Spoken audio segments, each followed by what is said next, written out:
Some have famously said, sayonara.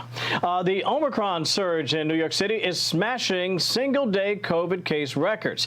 And now, leaked emails obtained by the New York Post show health officials admitting to prioritizing race in distributing COVID tests.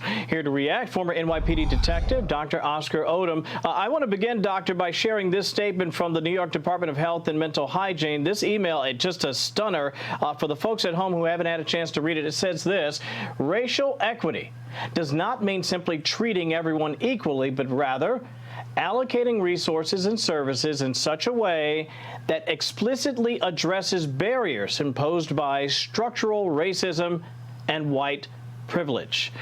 There's so many things that can be said about that. I'm not sure where to begin. I guess I would simply start by saying this: is that not racism itself?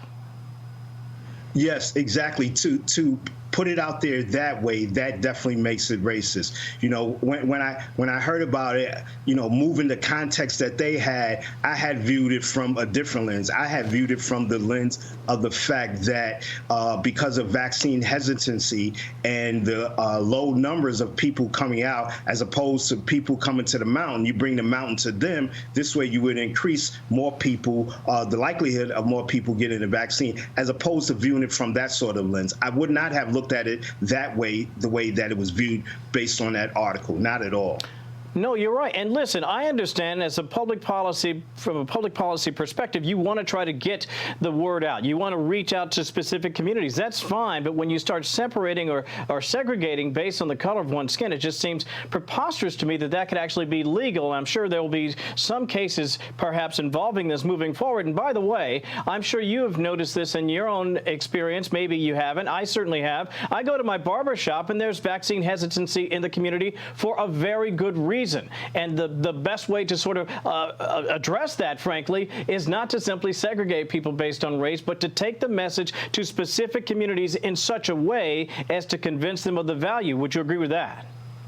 Yes, I would. I would agree with that, that you do that to show the value of what it does. And this way, it makes it open to everybody, whoever may be in that particular community, to get it, as opposed to doing it based off of race, but more of vaccine hesitancy and the lower numbers of people vaccinated in certain areas. Former NYPD detective Dr. Oscar Odom joining us. Let me ask you this. New York City's new mayor, Eric Adams, believe it or not, called 911 on his very first day in office on his way to City Hall because he saw three men fighting. This actually is happening as he slams New York City's government as being dysfunctional for far too long in his very first speech as mayor. For those who didn't get a chance to hear it, it was really quite something. I want to just share part of what he had to say, and then I'm going to get your reaction on the other side. Here's the mayor. Our government has been dysfunctional for far too long, and it created its own crisis long before COVID. Whether it was crime-ridden communities, poor schools, economic inequality, or racial injustice. There's no question he's taking a not-so-veiled shot there at the outgoing mayor, Bill de Blasio. Your take on what he had to say?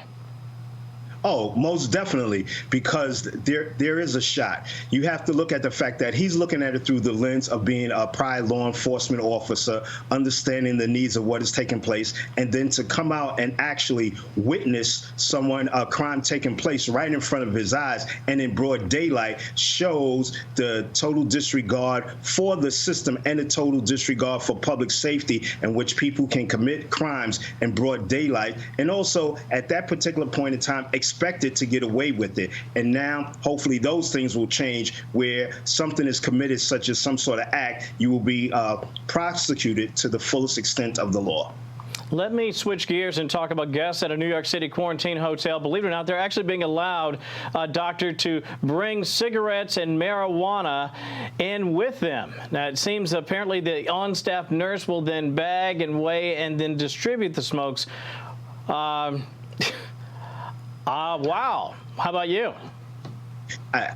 I don't know what type of program that is, and when it comes to marijuana, fortunately, unfortunately, everybody, some people agree with it, some people don't agree with it, and to have it on some sort of premise, you have to look at it because every place has some sort of smoking policy on the premises, where you're not allowed to smoke in public buildings, you're not allowed to smoke in residential buildings. They all have, if you're going to smoke, you have to smoke outside, not inside. So this type of protocol, I have no idea of what they're talking about. I have no idea why they even doing it.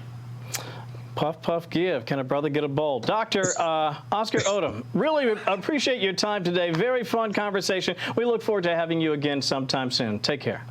Thanks for having me, and Happy New Year. Hi, everyone. I'm Brian Kilmeade. I want you to do me a favor. I want you to click to subscribe to the Fox News YouTube page. This is the only way that I know for sure that you're not going to miss any great commentary, any great news bites, any great interviews coming your way on Fox. You can get it all here on YouTube. So subscribe right now.